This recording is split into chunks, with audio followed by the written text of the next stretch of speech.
لفظ، ہر ایک جملہ محبت سے سکھانا، سیکھنے میں محبت ڈالنا۔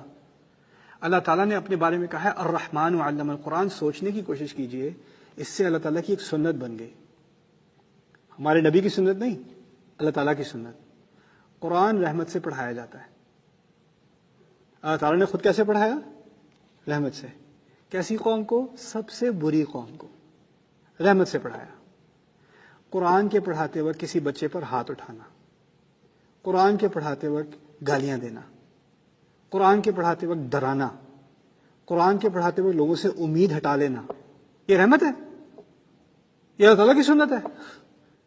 وہ قرآن جس کے بارے میں اس نے خود کہا، یہ نہیں کہا الغضبان الجبار علم القرآن، اللہ کے بڑے نام ہیں، جس نام کا استعمال کیا ہے اس نام سے یہ بات ظاہر ہو رہی ہے کہ پڑھانے کے طریقے میں یہ بات سامنے رکھنا، یہ صرف اللہ کا کلام نہیں ہے، اللہ کی بات نہیں سکھا رہے، الرحمن کی بات سکھا رہے ہو۔ اور اللہ تعالیٰ اپنے ناموں سے ایک توقع رکھتا ہے، جب اس نے ہمیں کوئی اپنے ناموں سے کوئی بھی ایک نام سکھایا ہو، اس میں ہمارے لیے ایک مثال ہوتی ہے۔ اگر وہ الرحمن ہے تو ہمیں رحمت دکھانی ہوگی۔